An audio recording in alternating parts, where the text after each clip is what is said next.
शिवकाली समाज चैनल पर आप सभी का स्वागत है। जय माता दी सभी को। मेरे दूसरे चैनल शिव शक्ति दरबार दीवानी माँ वैष्णो की पर भी मुझे फॉलो करें, इंस्टाग्राम पर भी मुझे फॉलो करें। जो बच्चे मुझसे बात करना चाहते हैं अध्यात्म से संबंधित, वो 251 रुपये पे करके मुझसे बात कर सकते हैं। समय रहेगा 2 से 4 के बीच दोपहर में। आज हम चर्चा करेंगे कि पूजा करते समय नींद, उबासी और गंदे विचार क्यों आते हैं।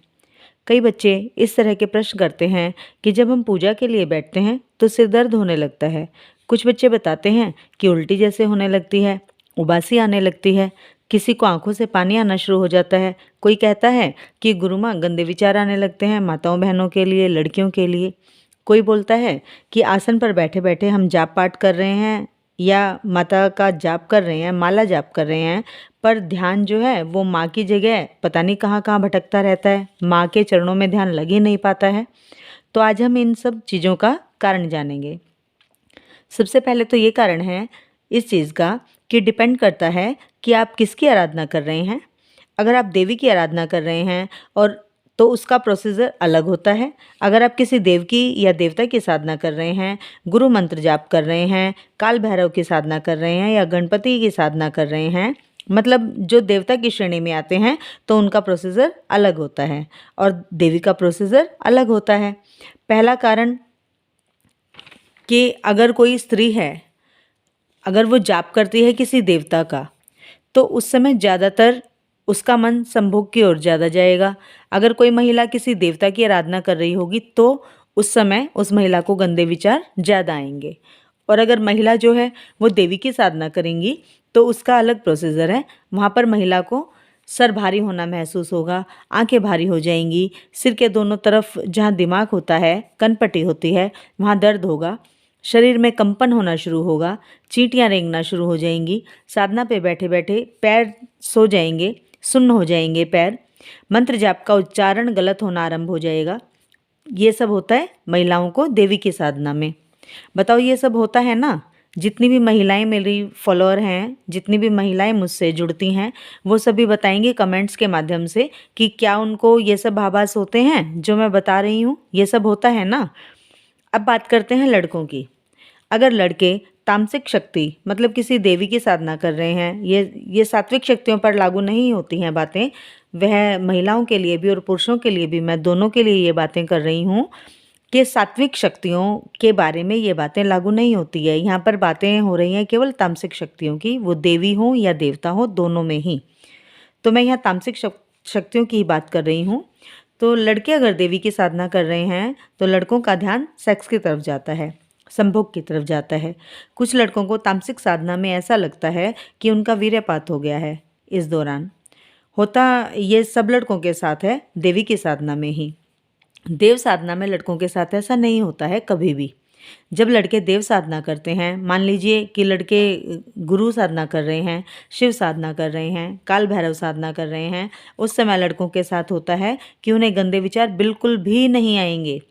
उस समय उनको सिर भारी होना, उल्टी लगना जैसा फील होना, चींटी काटना, पाँव सुन्न होना, स्मेल आनी शुरू हो जाना, ये सब उनके साथ होना शुरू हो जाता है। तामसिक साधना कर रहे हैं तो तब ये सब चीज़ें होती हैं। शराब की स्मेल आना, अगर सात्विक साधना लड़के कर रहे हैं तो उस समय इत्र की स्मेल आएगी। तो अब जानते हैं कि ये सब क्यों होता है, क्या कारण है।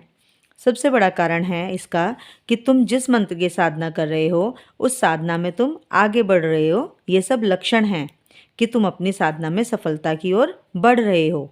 सबसे बड़ा लक्षण है ये साधना की सफलता का, क्योंकि जिस समय ये सब तुम्हें महसूस होने शुरू हो जाएं तो समझ लो कि शक्तियाँ तुम्हारा ध्यान भटकाने के लिए ये सब करती हैं। ये जो आभास तुम्हें होते हैं कि तुम साधना से हट जाओ, इसीलिए ही ये आभास होते हैं कि तुम साधना पूरी ना कर पाओ।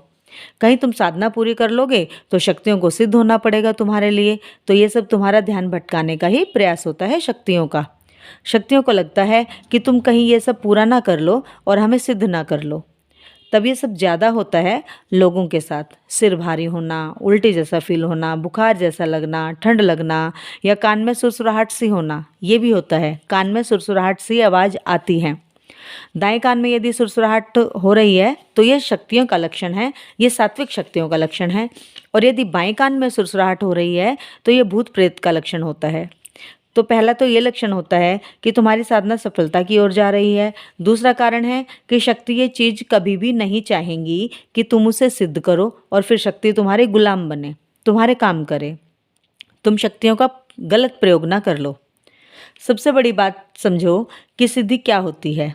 सिद्धि होती है शक्तियों को काबू रखना। मान लो अगर कोई तुम्हें ये बोले कि तुमको जब हम बुलाएंगे आना पड़ेगा, जो हम कहेंगे तुम्हें करना पड़ेगा, तो तुम किसी की बात से एग्री करोगे? बताओ, तुम बोलोगे ना कि क्यों, हम तेरे बाप के नौकर लगे हैं जो तेरी बात हम मानेंगे? या तू क्या कोई प्राइम मिनिस्टर लगा है जो तेरी बात मानेंगे हम? वैसे ही शक्तियाँ होती हैं, वो भी ऐसे ही किसी 2 टके के इंसान की या 2 टके के साधक की बात मानने के लिए कभी भी रेडी नहीं होती हैं। वो जो है तुम्हारे इष्ट की कृपा और तुम्हारे गुरु की कृपा उस शक्ति को मजबूर कर देती है तुम्हारी बात मानने के लिए। इसीलिए शक्ति तुम्हारे गुरु कृपा के कारण, तुम्हारे ऊपर इष्ट कृपा के कारण तुम्हारा काम करती है। तो समझो, ये होती है शक्ति, ये होती है सिद्धि और साधना। तो कौन शक्ति चाहेगी कि वो तुम्हारा गुलाम बने? इसलिए वो तुम्हारा ध्यान भटकाने के लिए ये सब करती हैं। मनुष्यों के शरीर में सबसे बड़ा बॉडी पार्ट जो डिफाइन करता है कि वो मनुष्य महिला है या पुरुष, वो होता है लिंग। और लिंग से ही शरीर की संपूर्ण ऊर्जा निष्कासित होती है, जिसे कहते हैं वीर्य। बड़े बड़े सिद्ध साधक साधना के दौरान अपने वीर्य को शरीर में ही धारण किए रहते हैं, क्योंकि ऊर्जा का संपूर्ण ओज, संपूर्ण तेज वीर्य में ही है। इसलिए वज्रोली आसन सिद्ध किया जाता है बड़े बड़े साधकों के द्वारा। गुदाद्वार नियंत्रण करते हैं कुछ सिद्ध साधक।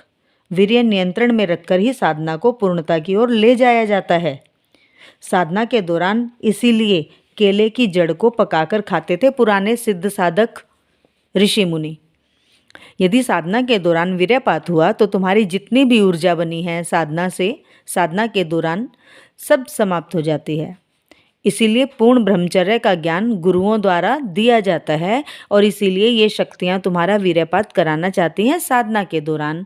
क्योंकि अगर ऐसा हो गया तो जो साधना हमने की है, जो मेहनत की है, जो भक्ति हमने की है, वह सारी ऊर्जा निकल जाती है उसके साथ ही, और तुम खाली हो जाते हो फिर से। तो इसीलिए वज्रोली मुद्रा या अश्विनी मुद्रा का विशेष महत्व होता है साधना के दौरान। तो ये थी आज की महत्वपूर्ण जानकारी। अगर अच्छी लगी है तो वीडियो को लाइक करें, कमेंट्स में ज़रूर बताएं। मिलते हैं अपनी अगली वीडियो में एक नई जानकारी के साथ। तब तक के लिए जय माता दी सभी को। जय शिव शक्ति, जय महाकाल, जय महाकाल।